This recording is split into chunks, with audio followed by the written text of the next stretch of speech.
আপনি জবাব চাইতে পারবেন না। আপনি জবাব চান, আপনাকে উসমান হাদির মতো শহীদ করে দেওয়া হবে।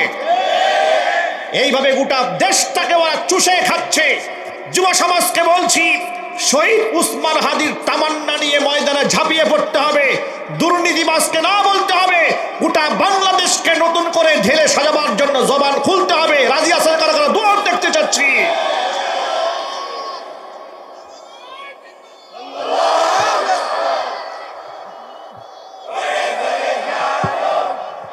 আমার যুবক ভাইরা, দেশের মানুষ যদি সৎ হয় আর ইমানদার হয়, তাহলে আল্লাহ রহমত দেশে কেমন আসে একটা এক্সাম্পল দিয়ে আপনাদেরকে কোরআনের আয়াত দিয়ে।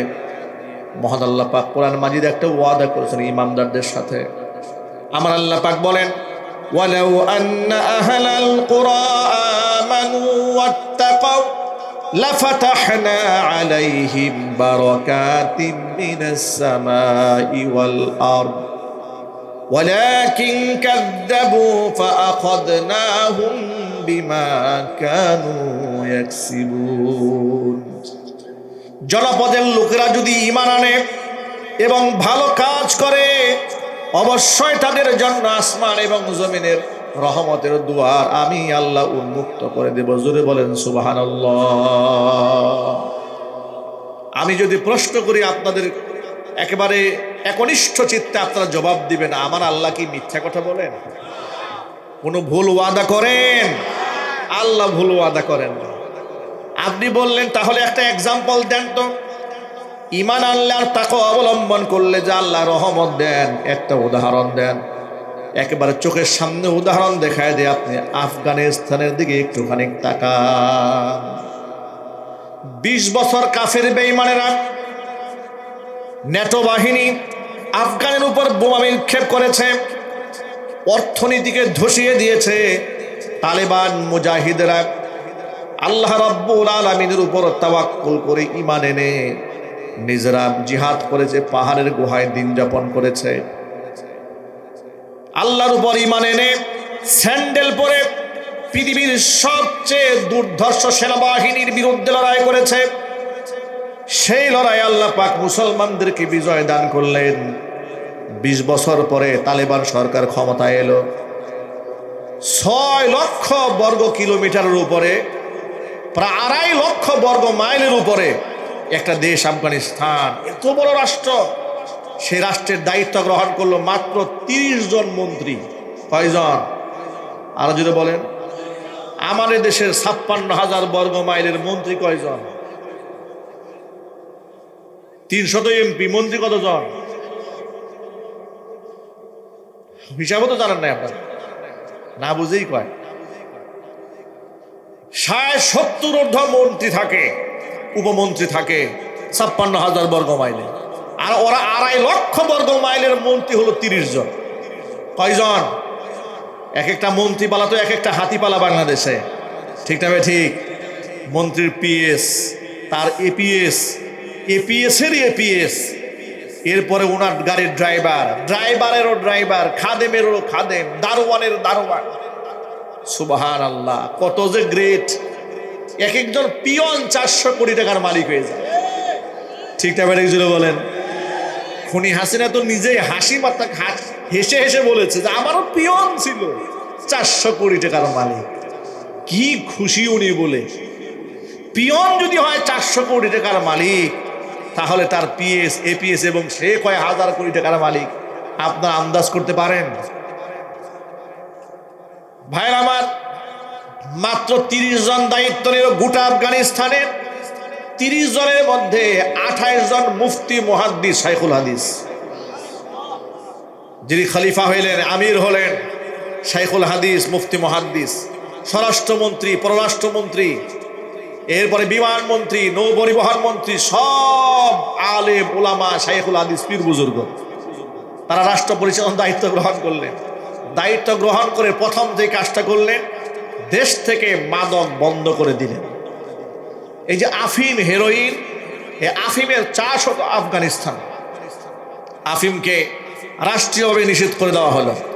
সেখানকার বামপন্থীরা বলল যে আফিমের যদি চাষ না হয়, বৈদেশিক মুদ্রা আসবে না, রিজার্ভও খালি হয়ে যাবে, অর্থনীতি আরো দুর্বল হয়ে যাবে।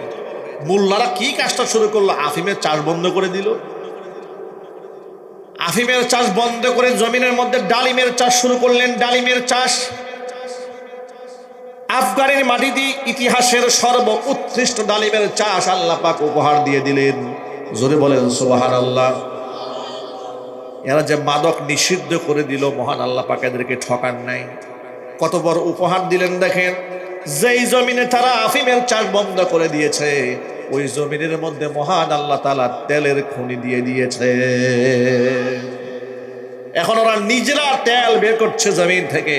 তেলের খনি কিন্তু আমাদের দেশেও আছে, আমাদের দেশেও আছে, কিন্তু উত্তোলন করার হেডাম আমাদের নাই। ঠিক না ব্যাঠিক জুড়ে বলেন? আমি মাঝে মাঝে দেখি আমাদের দেশের কিছু কলা বিজ্ঞানীরা আফগান মোল্লাদের সমালোচনা করে। কথায় কথায় তারা বলে যে এই দেশের হুজুররা কি দেশটা আফগান বানাতে চায় নাকি? আছে না ভাই? এই কথা অনেকেই বলে না। এদের তো লজ্জা হওয়া উচিত। আফগানকে তুচ্ছ করে বলে আফগান বানাতে চায় নাকি? আরে বেটা, আফগান হওয়া তো একটা স্বপ্ন। তোমার দেশে তো মিনিটে মিনিটে নারী ধর্ষিতা হয়, আর আফগানিস্তানে 5 বছরে একটা ধর্ষণের ঘটনা নাই। আল্লাহু আকবার বলে। তুমি কাকে তুচ্ছ করো, কাকে ব্যঙ্গ বিদ্রুপ করো? তোমার দেশে ব্যাংকে রিজার্ভ শূন্য হয়ে যায়। বাংলাদেশ ব্যাংকে বোল্ডের মধ্যে সোনা ছিল, সোনা। খুনি হাসিনার সময় শুনলাম সেই সোনা নাকি হঠাৎ করে তামা হয়ে গেছে। আপনার শুনেন নাই? সোনা তামা হয়ে যায়, রিজার্ভ ফাঁকা হয়ে যায়, ব্যাংক দেউলিয়া হয়ে যায়। এগুলো আমাদের দেশের কাহিনী। পক্ষান্তরে এই দেশে রাস্তাঘাটে আপনি টাকা নিয়ে নিরাপদে হাঁটতে পারবেন না। এই দেশে আলেম ওলামারা ওয়াজ করে বাড়ি ফিরে রাস্তায় রাস্তায় ডাকাতের কবলে পড়ে। কথা ঠিক না ঠিক বলেন? কত বক্তার গাড়ি ভেঙে দিয়েছে, গ্লাস ভেঙে দিয়েছে, কুপায়ে রক্তাক্ত করেছে।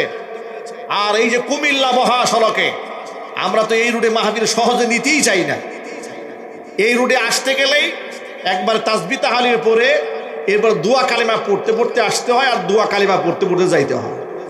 কোন সময় কোন জায়গায় স্ট্রাইক দিয়ে কুপায়া ডাকাতটা সাইজ করে তার ঠিক নাই, আর কোন জায়গায় যানজটে পড়ে জীবন যৌবন সব শেষ হয়ে যায় তারও ঠিক নেই। আজকে আমাদের 2টা মাহফিল ছিল। একটা মাহফিল ছিল সেই কুমিল্লা ক্যান্টনমেন্টের ওই দিকে, তো সেখানে আমাদের 8টায় বসার টাইম, আমরা 2 ঘন্টায় বসে আছি জ্যামের মধ্যে। এসে মাহফিল রাস্তায় একটা শেষ। কোথায় শেষ? এখন এই যে বেচারা মাহফিল আয়োজন করলেন, আফসোস করলেন, কান্নাকাটি করলেন, এখন আমাদের কি করার আছে? রাস্তায় ঘন্টার পর ঘন্টা বসে আছি, ব্লক খেয়ে বসে আছি। এক জায়গায় 1.5-2 ঘন্টা চলে গেছে, পুরো রাস্তা ব্লক হয়ে আছে। কোথায় যাব? পাবলিক মনে করে হুজুর নিশ্চয়ই অন্য কোথাও অনেক বেশি টাকা পাইছে, আমাদের ওয়াজ বাদ দিয়ে মনে হয় ওই জায়গায় গেছে। ঠিক না ঠিক ভাই বলেন? কিন্তু আমাদের কিছু করার থাকে না। এই কথাটা কেন বললাম? আজকে 54টা বছর হলো দেশ স্বাধীন হলো, এখনো পর্যন্ত স্বাধীনভাবে আমরা হাইওয়ে পাই নাই। ঠিক না ঠিক বলেন? আমরা যে এক জেলা থেকে আরেক জেলা স্বাধীনভাবে যাব, এতটুকু স্বাধীনতা পাই নাই আমরা। এরকম রাস্তা আমাদের কর্তৃপক্ষ তৈরি করে দিতে পারে নাই। কিন্তু নির্বাচনের আগে এমপিরা দাঁড়ায় বলে আমাকে এমপি বানাবেন, রোড হবে, ব্রিজ হবে, কালভার্ট হবে, লাঠি কান্দার মুগুর ভরেঙ্গে। ঠিক না ঠিক? নানান কথা বলে বলে এরপর নির্বাচন আগে হাতে ধরে পায়ে ধরে কৃষককে সালাম দেয়, ভিক্ষুকে সালাম দেয়, কৃষকের পায়ে দিয়ে পড়ে। কোনো মতে চুরি চামারি করে একবার এমপি হতে পারলে তার বাড়ির সামনে লেখা থাকে বিদেশি কুত্তা আছে, সাবধান। ঠিক না বলেন? এগুলা ছিল আমাদের 54 বছরের ইতিহাস। আমরা এই ইতিহাসকে বদলাতে চাই। আগামীর বাংলাদেশে এই ইতিহাসকে পরিবর্তন করতে হবে। ইনশাল্লাহ বলতে পারেন না আপনারা? আমার তো বুঝে আসে না, তিতাসের যুবকরা কি নেতায় গেল নাকি দুর্বল হয়ে গেল? যুবক ভাইদেরকে জাগ্রত হতে হবে। আগামীর বাংলাদেশকে আমরা এরকম পিছিয়ে পড়া বাংলাদেশ দেখতে চাই না। আমরা সৎ, যোগ্য, ইমানদার নেতৃত্বের বাংলাদেশ দেখতে চাই। রাজি আছে কারা কারা? দুহাত দেখতে চাই। আল্লাহ যেন কবুল করে, জোরে করে আমিন। আমার প্রিয় ভাইরা, আমি এবার মূল কথায় ফিরে আসি। যা বলতে চেয়েছিলাম, আফগান সেখানে তারা মাদককে নিষিদ্ধ করে দিল। আল্লাহ পাক ঠকান নাই। পান্নার খনি, যেটা হীরার চাইতেও দামি। আল্লাহ জনগণ যদি ইমানদার হয়, আসমান এবং জমিনের রহমতের দুয়ার আমি আল্লাহ উন্মুক্ত করে দেব। আমাদের দেশেও তেল আছে, যদি আমরা ইমানদার হই এই তেল আমরা বের করতে পারবো ইনশাআল্লাহ। ইনশাআল্লাহ বলেন ভাই। প্রিয় যুবক ভাইয়ের আমার, এই জন্য আল্লাহর হুকুম প্রয়োগ করতে হবে, আল্লাহর হুকুম মান্য করতে হবে। সমাজের মধ্যে 1 নাম্বার নামাজ কায়েম করতে হবে, 2 নাম্বার মাদককে না বলতে হবে। মাদকের আনাগুনা বাংলার জমিনে চলতে দেওয়া হবে না। গ্রামগঞ্জে মাদকের সয়লাভ হয়ে গেছে। ওয়াজ মাহফিলে গেলে বলো হুজুর মাদক নিয়ে কথা বলেন। হেরোইন গ্রামে ঢুকে গেছে, ইয়াবা গ্রামে ঢুকেছে, কল্পনাও করা যায় না। গ্রামের ছেলেরা ইয়াবা সেবন করে, হেরোইন খাচ্ছে। আমি মাগুরাতে এক মাহফিলে গেলাম, এক বাবা তার ছেলেকে ধরে নিয়ে আসছে আমার কাছে, এসে বলে হুজুর আমার ছেলের জন্য একটু দোয়া করে দেন, ও ক্লাস 9-এ পড়ে, মদ খায়। কোন ক্লাসে পড়ে? 9-এর ছেলে মদ্যপান করে। বাবা আমার কাছে নিয়ে আসে, হুজুর আপনি একটু দোয়া করে আমার ছেলের জন্য, আল্লাহ যেন ওর হেদায়েত দান করে। আমি বাবা হয়ে দরজা বন্ধ করে আমার ছেলের পা ধরেছি, বাবা তুই বিপদগামী হইস না, এতে আমার ফ্যামিলি, আমাদের মান সম্মান সব ধ্বংস হয়ে যাচ্ছে। আমি তাকে বহুবার বুঝিয়েছি, পারি নাই হুজুর, একটু বুঝাইয়া দেন। আমি তার মাথায় হাত থেকে দোয়া করলাম, তাকে ব্যক্তিগত নসিহত করলাম যে বাবা এই কাজগুলো করা যায় না, এগুলো হারাম, এটা করলে জীবন নষ্ট হয়ে যায়, রাষ্ট্র নষ্ট হয়, সমাজ নষ্ট হয়, সর্বোপরি জাহান্নামের আগুনে পুড়তে হয়। সেই মাদক, যে মাদক আল্লাহ 1500 বছর আগে হারাম করলেন। বড় লজ্জা হয়ে কথা বলতি, মুসলমানদের দেশে এসে মাদকের লাইসেন্স দেওয়া হয়। বাংলাদেশে মাদকের লাইসেন্স আছে না নাই? যদি বলেন 21 বছর বয়স হয়ে গেলে মাদকের লাইসেন্স পাওয়া যায়। এক এলাকায় যদি 100 মদখোর লাইসেন্সধারী থাকে, তাহলে তারা যদি সরকারের কাছে একটা টিম চায় যে আমরা ট্রেড লাইসেন্স চাচ্ছি, এখানে একটা মদের বার দেব, সরকার আপনাকে মদের দোকান দেওয়ারও পারমিশন দিয়ে দিবে। এটা বাংলাদেশের আইনে আছে। নাউজুবিল্লাহ পড়েন। এই আইনগুলা কি মঙ্গল গ্রহের লোকেরা করেছে? ইহুদিরা করেছে? খ্রিস্টানেরা করেছে? এই দেশের তথাকথিত মুসলিম নেতারা করেছে। ঠিক না ভাই? ঠিক। নারায়ণগঞ্জের এক মাহফিলে গত 3 বছর আগে আমাকে প্রধান বক্তার বক্তৃতা করার জন্য দাওয়াত দেওয়া হলো। আমি বক্তব্য শুরু করার আগে প্রধান অতিথির বক্তব্য, অতিথি মাইক নিলেন, মাদকের বিরুদ্ধে এক ঝাঁঝালো বয়ান দিলেন। আমি এত খুশি হলাম যে সমাজের মধ্যে এরকম সচেতন নেতা যদি থাকতো তাহলে রাষ্ট্র থেকে মাদক নিষিদ্ধ হয়ে যেত। এবার তার জন্য আমি দোয়া করলাম। মুনাজাত যখন শেষ হয়েছে, আমার ওয়াজ শেষ, আমি নেমে যাচ্ছি স্টেজ থেকে, মাহফিল কর্তৃপক্ষ একজন আমাকে কানে কানে বললেন, হুজুর যার জন্য এত দোয়া করলেন তারে চেনেন?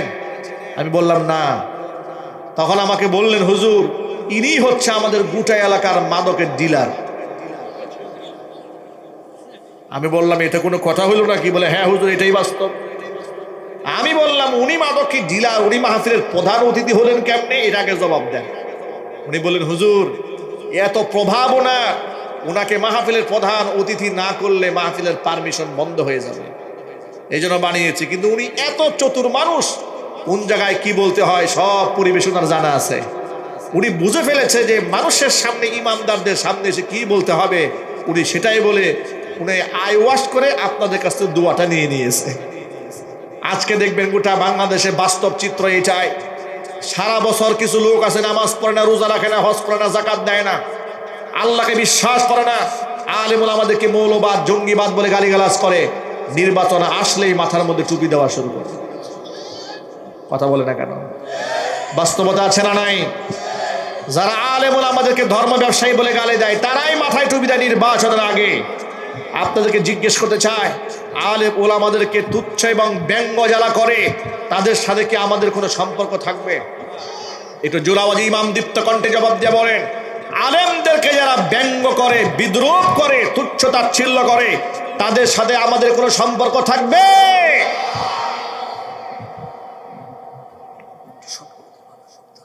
আমার প্রিয় যুবক ভাইরা, যে মাদক মুসলমানরা গ্রহণ করতে পারে না, কারণ মাদক গ্রহণ করা হালাল না হারাম?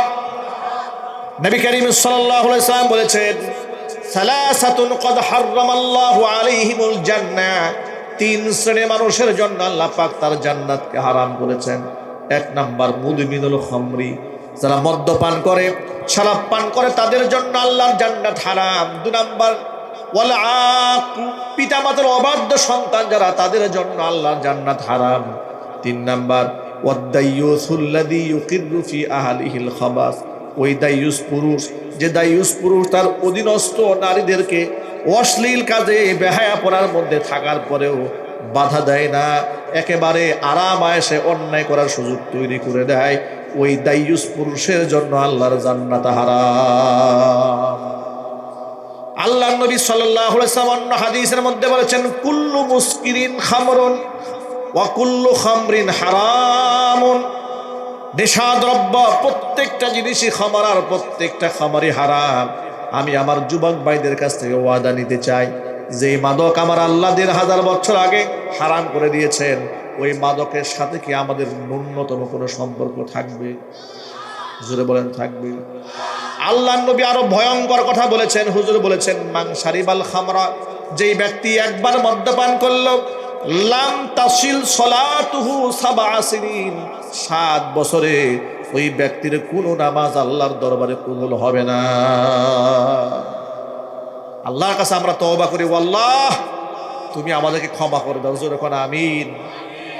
যে নামাজ আমার সাথে জান্নাত এবং জাহান্নামের সম্পর্ক নির্ধারণ করে, আমি মুমিন থাকা না থাকা নির্ধারণ করে নামাজ, সেই নামাজ বাদ দেওয়ার তো কোনো সুযোগ নাই। ঠিক না? ঠিক। কোনো অজুহাতে, কোনো প্রকারের খোঁড়া যুক্তি দিয়ে, ব্যস্ততার দোহাই দিয়ে বেনামাজি হওয়ার কোনো সুযোগ নেই। আল্লাহর হাবিব রাহমাতুল্লিল আলামিন বলেছেন, বুনিয়াল ইসলামু আলা খামসিন, শাহাদাতি আল্লা ইলাহা ইল্লাল্লাহ ওয়া আন্না মুহাম্মাদার রাসূলুল্লাহ ওয়া ইকামিস সালাহ ওয়া ইতাইজ যাকাত ওয়া হজ্জিল বাইতি ওয়া সাওমি রমাদান, আও কামা ক্বালা আলাইহিস সালাতু ওয়াস সালাম। নবীজি বলেন, ইসলামের ভিত্তি 5টি জিনিসের উপরে, এর বেনা এটা দাঁড়িয়ে আছে, ইসলামের পরিচয়টা দাঁড়িয়ে আছে, ইসলামটাই দাঁড়িয়ে আছে 5টি ভিত্তির উপরে। কয়টি? এই বিশ্বাসের উপর দাঁড়িয়ে আছে ইসলাম, আল্লাহ ছাড়া কোনো মাবুদ নাই, মুহাম্মদ সাল্লাল্লাহু আলাইহি ওয়াসাল্লাম তার প্রেরিত রাসূল। এরপরে দ্বিতীয় ধাপে হচ্ছে ইকামিস সালাহ, নামাজ কায়েম করা। 3 নাম্বার ইতা ইজ যাকাত, যাকাত আদায় করা। 4 নাম্বার ওয়া হজ্জিল বাইত ওয়া সাওমি রমাদান, রমজানের রোজা রাখা। আর 5 নাম্বার হচ্ছে ওয়া হজ্জিল বাইত, অবশ্যই বাইতুল্লাহ হজে যাওয়া। এই 5টা হচ্ছে ইসলামের বিনা। এগুলা হচ্ছে খুঁটি। দেখুন এই যে সুন্দর সামিয়ানাটা দাঁড়ায় আছে অনেকগুলো খুঁটির উপরে, ঠিক না ভাই? এই খুঁটি না থাকলে এই সামিয়ানা টিকবে? আরো যদি বলুন টিকবে না, টিকবে না। তো ইসলামটাকে টিকায় রাখার জন্য এই 5টা হচ্ছে মূল স্তম্ভ, এটা তো লাগবেই। দেখুন আপনারা আরো কি করেছেন, এত সুন্দর করে সামিয়ানাটা দাঁড় করাবার পরে এখানে কিন্তু কাজ শেষ করেন নাই, এরপর আপনাদেরকে লাইটিং করেছেন, মাইকের ব্যবস্থা করেছেন, নিচে আবার বসার ব্যবস্থা করে। এগুলো হচ্ছে আনুষঙ্গিক বিষয়। মূল স্ট্রাকচার দাঁড়াবার পরে এই সমস্ত কাজগুলো যদি না দেওয়া হতো তাহলে কাজগুলো কমপ্লিট হতো না, ঠিক কিনা জুড়ে বলেন? এটা একে আপনাদের চোখের সামনে উদাহরণ দিয়ে বোঝানো হলো যে মূল স্তম্ভ দাঁড়াবার পরেও বেশ কিছু কাজ বাকি থাকে। যেমন এই লাইটিং যদি না দেওয়া হতো এই ইমারত বিল্ডিংটা টিকতো না। কথা বলে না কেন? এই সামিয়ানাটা টিকতো না, এখানে অবশ্যই টিকতো। লাইটিং করার পরে এটা আরো সুন্দর হয়েছে, ঠিক কিনা? এই যে নিচে বসার ব্যবস্থা করা হয়েছে, চাটিয়ে দেওয়া হয়েছে, এটা যদি নাও দেওয়া হতো এতে করে সামিয়ানার কোনো ক্ষতি হতো না। কিন্তু এটা দেওয়ার পরে একটা কমপ্লিট লুক এসেছে, পরিপূর্ণতা এসেছে। আপনারা এখানে তৃপ্তি সহকারে বসে বয়ান শোনার একটা পরিবেশ পেয়েছেন। অনুরূপভাবে ইসলামের মৌলিক যে 5টি বিষয় আছে, কালিমা, নামাজ, রোজা, হজ, যাকাত, এগুলো হচ্ছে ইসলামের বিনা, এগুলো হচ্ছে ইসলামের ভিত্তি। এগুলো ছাড়া ইসলামকে কল্পনাই করা যায় না। এগুলো বাদ দিলে ইসলামের অস্তিত্বই থাকে না। অথচ আমরা প্রথমেই এগুলাই সবার আগে বাদ দিয়েছি। সর্বপ্রথম কালিমার পরে আমরা নামাজটাই বাদ দিয়ে দিয়েছি। এটা আমাদের বলতেও লজ্জা হয়, কিন্তু না বলেও তো কোনো উপায় নেই। আমাদের সামনে যারা আছেন অধিকাংশ মানুষ নামাজি না বেনামাজি। লজ্জা হচ্ছে বলতে, এটাই বাস্তবতা, ঠিক কিনা বলেন? আমাদের সামনে শ্রোতা ভাইয়েরা, আমাদের পর্দার অন্তরে মা এবং বোনেরা অধিকাংশ বেনামাজি। ওয়াজ যদি ঘন্টার পর ঘন্টাও হয় অসুবিধা নাই, হুজুর আরো 1 ঘন্টা বয়ান করেন। 10টা মিনিট সময় নিয়ে নামাজে দাঁড়ায় না। আমি আমার মা বোনদেরকে বলছি আর ভাইদেরকে বলছি, এরকম ওয়াজ যদি 50,000 ওয়াজ এক পাল্লায় দেওয়া হয়, 1 ওয়াক্ত ফরজ নামাজের সমতুল্য হবে না, ঠিক কিনা বলেন? এই জন্য এই ওয়াজের 1 নাম্বার শিক্ষা হলো, জীবনে 1 ওয়াক্ত নামাজ আমরা ছেড়ে দেব না। আল্লাহর হাবিব রাহমাতুল লিল আলামিন বলেছেন, 3টি জিনিস আল্লাহর পক্ষ থেকে আমার কাছে প্রিয় করা হয়েছে। 1 নাম্বার, হুব্বিবা ইলাইয়ান নিসা, নারীদেরকে আমার কাছে প্রিয় করা হয়েছে। 2 নাম্বার, অত্রিব, সুগন্ধি ব্যবহার করা আমার কাছে আল্লাহর পক্ষ থেকে প্রিয় করা হয়েছে। 3 নাম্বার, ওয়াজুইলাত কুররাতু আইনি ফিস সালাহ, নামাজের মধ্যে আল্লাহ তাআলা আমার চোখের শীতলতা দান করে দিয়েছে।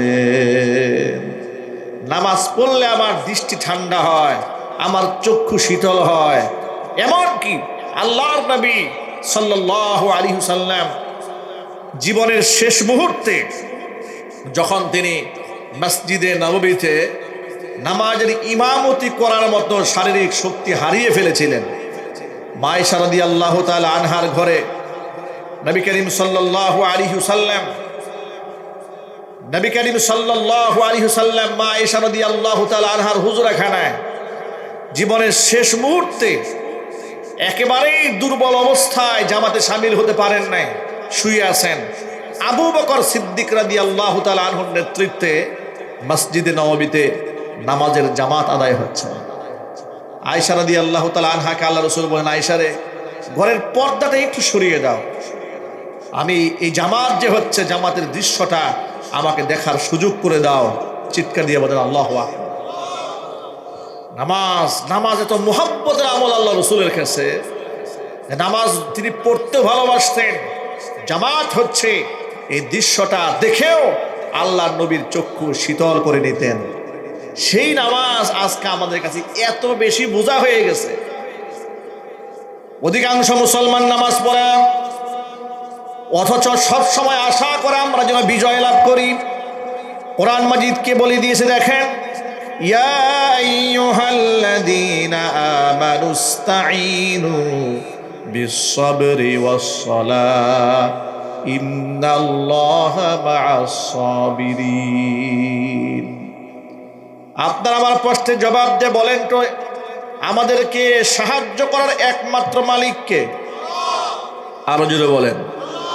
আল্লাহর সাহায্য ছাড়া কি আমাদের বিজয় হওয়ার কি কোনো সম্ভাবনা আছে? না, কোনো সুযোগ নেই। আল্লাহ বলছে, আমার কাছে সাহায্য প্রার্থনা করো নামাজের মাধ্যমে এবং ধৈর্যের মাধ্যমে। কোথায়? নামাজ ছাড়াই আমরা রাজপথে মুক্তির স্লোগান দিচ্ছি, ঠিক না? ঠিক জুড়ে বলেন। গোটা মানবতার মুক্তির জন্য আজকে তো গোটা বাংলাদেশে আমরা গোলাম হয়ে আছে, গোলাম। আমরা অধিকার বঞ্চিত অবস্থায় আছি। আমলাতান্ত্রিক জটিলতা, বিদেশি প্রভুদের রাষ্ট্রীয় চাপ, সাম্রাজ্যবাদীদের চক্রান্ত, সমস্ত কিছুর মধ্যে সুদ, ঘুষ, জেনা, দুর্নীতি দিয়ে আমাদেরকে দাস বানিয়ে রাখা হয়েছে। স্বাধীনভাবে কোনো কাজ করার কোনো অধিকার আমরা পাই না, ঠিক না? ঠিক জোরে বলেন। স্বাধীনভাবে এই দেশে আমরা কাজ করার কোনো সুযোগ পাই না। এখন রাজপথে মিছিল করলে কি হবে? আল্লাহর কসম করে বলি, রাজপথে যত আমরা মিছিল করি না কেন, মুক্তি আমাদের আসবে না। গোটা জাতিকে তওবা করে নামাজি হয়ে যেতে হবে, আর নামাজ পড়ে পড়ে রবের দরবারে সাহায্য চাইতে হবে।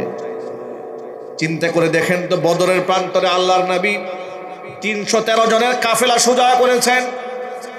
সামনে 1000 সশস্ত্র বাহিনী, মুসলমানদের কাছে আছে মাত্র 313 জন। এই 313 জন মানুষ নিয়ে, তাও আবার নিরস্ত্র, এদের কাছে ভারী কোনো অস্ত্র নাই, সরঞ্জাম নাই, ডিফেন্স করার মতো হাতিয়ার নাই। পক্ষান্তরে সামনে যারা আছে প্রত্যেকের হাতে ঢাল, তিল, তলোয়ারের কোনো অভাব নাই। এই মানুষগুলোর মোকাবেলা তারা কেমনে করবেন? আল্লাহর নবী সেজদায় পড়ে এত কাঁদলেন। দেখেন, সাহায্য আল্লাহর পক্ষ থেকে এমনি আসে না, সাহায্য চেয়ে নিতে হয়। এই দুনিয়ার মধ্যে আল্লাহ পাক, এই পৃথিবী পরিচালনার আল্লাহ পাকের একটা নিজাম আছে, একটা সিস্টেম আছে না? জুড়ে বলে, আল্লাহ পাকের একটা পদ্ধতি আছে, একটা সুন্নাহ আছে, একটা তরিকা আছে।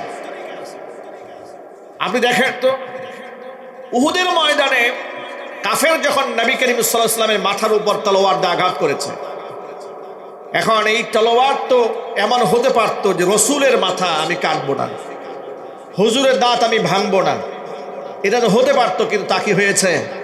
না, তা হয়নি। জিব্রাইল এসে তলোয়ারটা ধরেও ফেলে নাই, হুজুরের শিরস্থানটা জিব্রাইল এসে রক্ষাও করে নাই। কারণ গোটা দুনিয়ার একটা নিজাম আছে, আলামুল আসবাব। এই দুনিয়ার জীবনে আল্লাহ পাকের একটা নিজাম হচ্ছে, দুনিয়ার যে জিনিস যে কাজে আল্লাহ তৈরি করেছে সেটা হুবহু সেভাবেই পরিচালিত হবে। কিন্তু মহান আল্লাহ রাব্বুল আলামিন সকল কুদরতের আধার, সাহায্য চেয়ে নিতে হবে মহান রবের কাছ থেকে। আল্লাহর পক্ষ থেকে যদি সাহায্য আসে, তখন মহান আল্লাহ পাক অসম্ভবকে সম্ভব করে বান্দাকে বিজয়ী দান করেন। আল্লাহর নবী এত বেশি সিজদায় পড়লেন আর কান্না করলেন।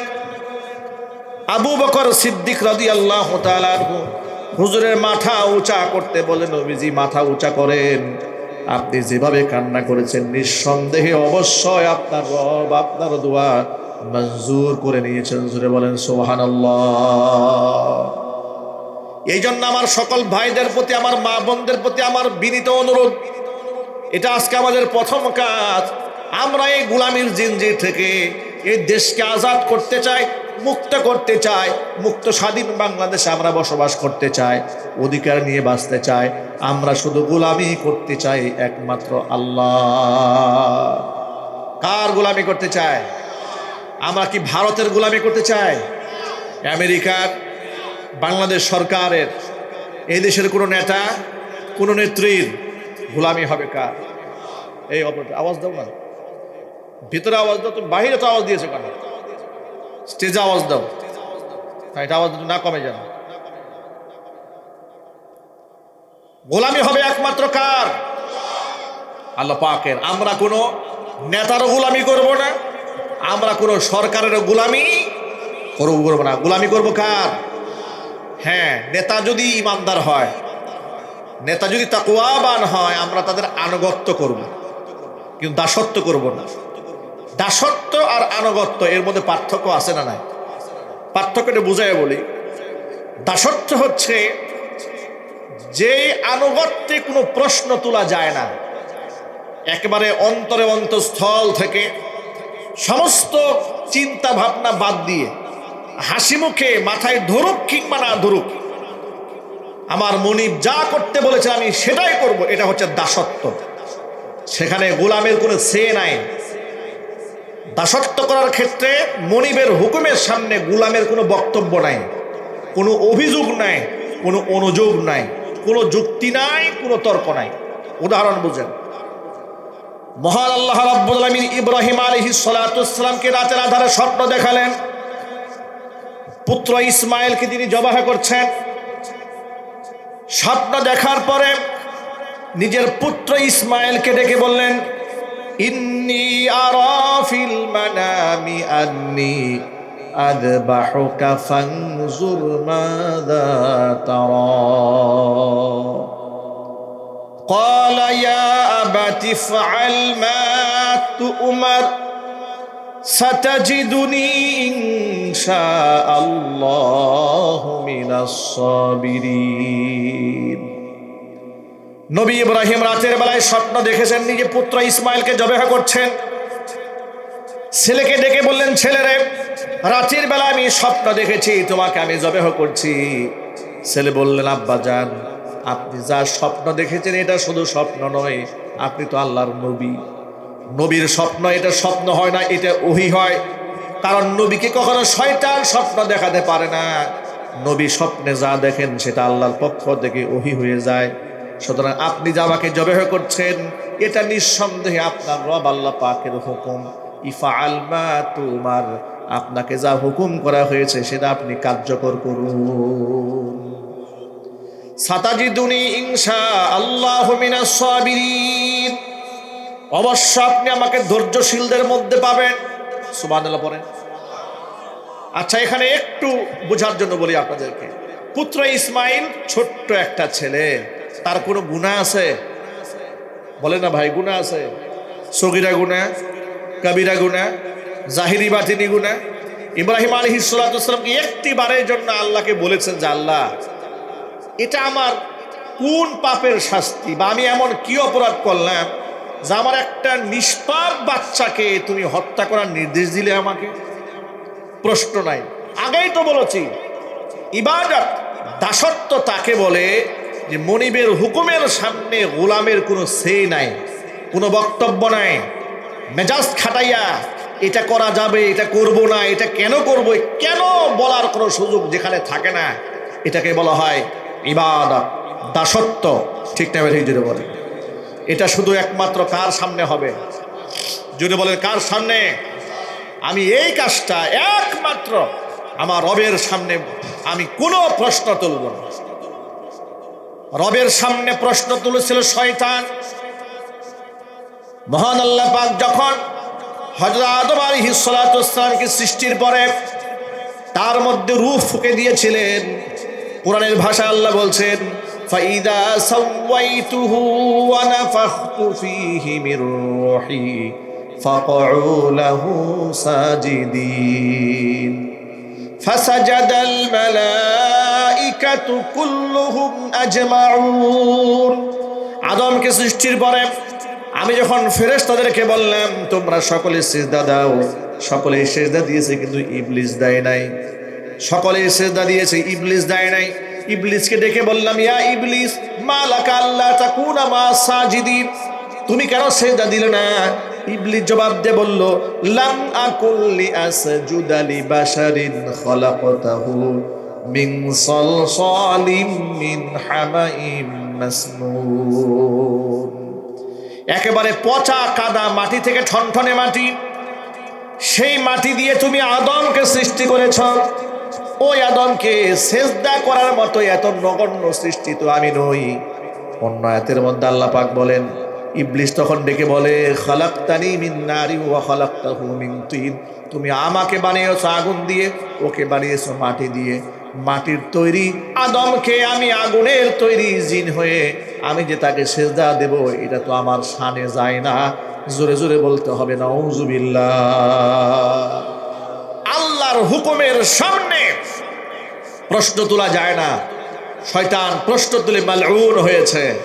এই জন্য আপনাদেরকে জিজ্ঞেস করতে চাই, আমরা কি গোলাম হিসেবে আমাদের মনিব আল্লাহর হুকুমে কোনো প্রকার প্রশ্ন তোলার অধিকার কি আমাদের আছে?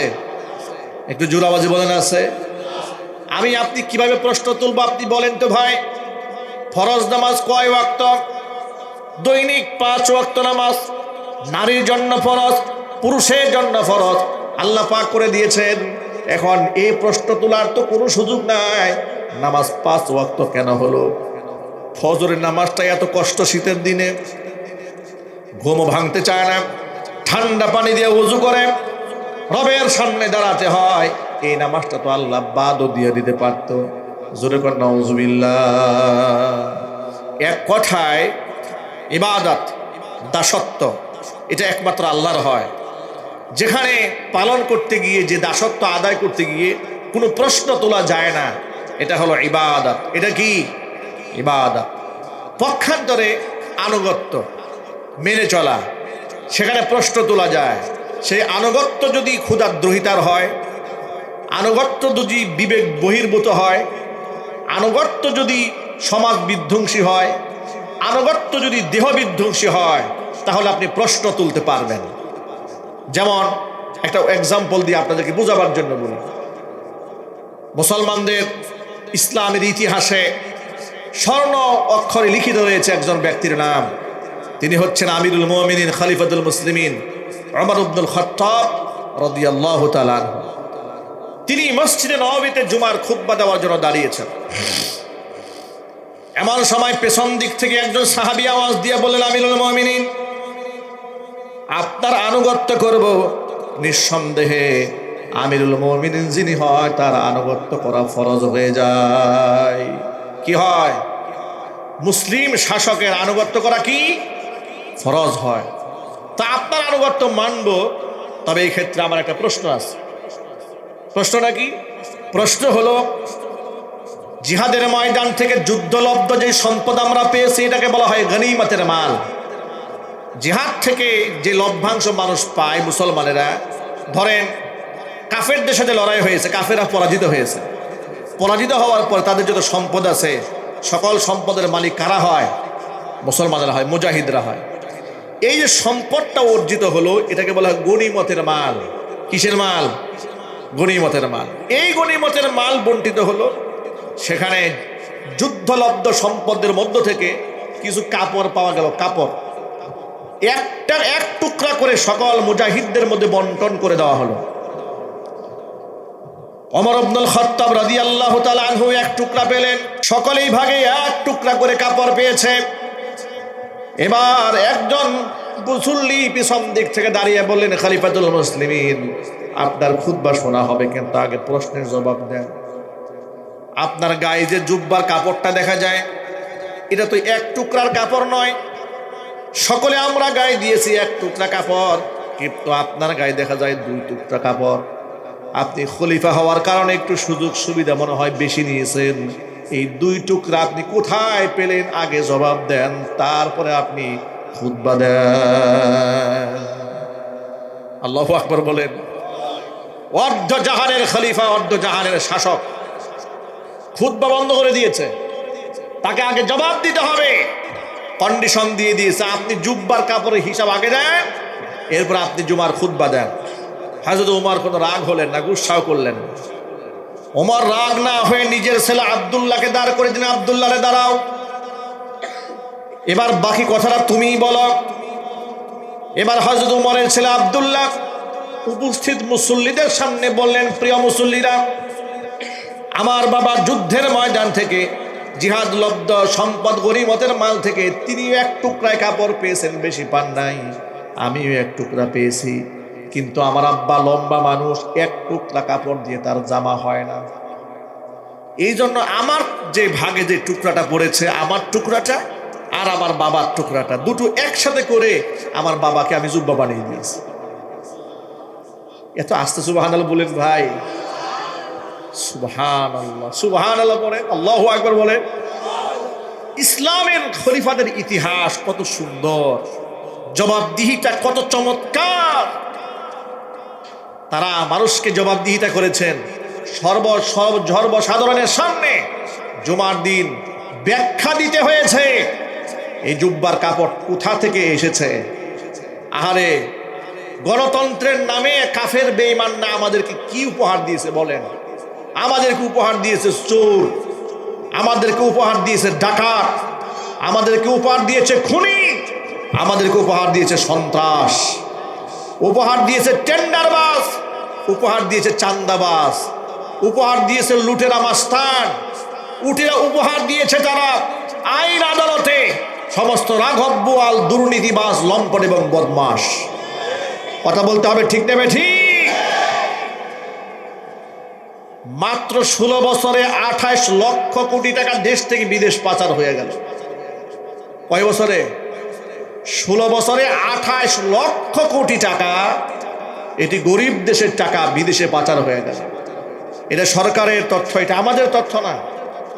চিন্তা করা যায়, একটা রাষ্ট্র থেকে এইভাবে যদি টাকা বিদেশে পাচার হয়ে যায়, এই রাষ্ট্রের থাকেটাকে কি থাকে?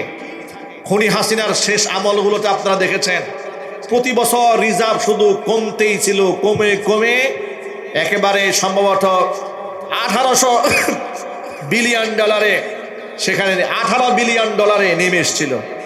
এখন আবার এই অন্তর্বর্তীকালীন সরকার আসার পরে কিছুটা দুর্নীতি কমেছে, কিছুটা সামান্য কমাতে এটা আবার $30 বিলিয়ন ছাড়িয়েছে।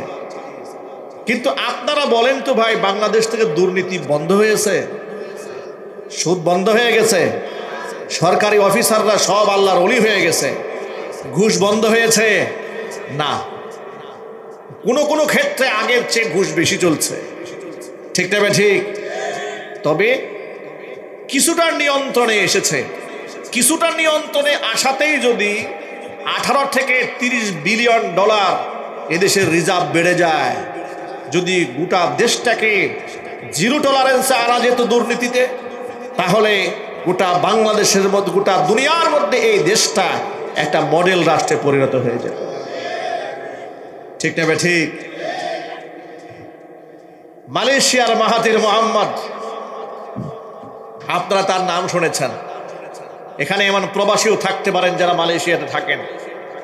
আমি দুইবার কোরআনের দাওয়াতের দেওয়ার সুবাদে আল্লাহর রহমতে 2013 সালে একবার, আর দেশ স্বাধীন হওয়ার পরে একবার, দুইবার মালয়েশিয়াতে দিনই সফরে যাওয়ার সুযোগ হয়েছে। 2013 সালে আমি সেই দেশে মাটির নিচে পাতাল ট্রেন দেখেছি। গোটা শহরের বুক চিরে মাটির নিচ দিয়ে রেলওয়ে ব্যবস্থা করা হয়েছে। সেখানে কোনো প্রকারের অনিয়ম নাই, দুর্নীতি নাই। এত সুন্দরভাবে কোথাও রাষ্ট্রটা চলতো। আমি সেই 2013 সালে করা তো 1 যুগ আগের কথা, 13 বছর আগের কথা। তা আমি তখনই মনে মনে ভাবতেছিলাম, যাহারে একটা দেশকে এত সুন্দর করে কি করে সাজানো যায়। জোহর বারোতে মাহফিল ছিল, সিনাই বারো জামে মসজিদে নামাজ পড়তে গিয়ে মসজিদে জুতা হাতে প্রবেশ করেছি। ভিতরে ঢুকে দেখি কোনো জুতার বাক্স নাই। তো আমার সাথে যারা ছিলেন তারা বলেন, হুজুর এখানে জুতা ভিতরে নিয়ে আসার কোনো প্রয়োজন নাই, কারণ এটা বাংলাদেশ নয়, এখানে জুতা চুরি হয় না, জুতা বাহিরে রেখে আসেন।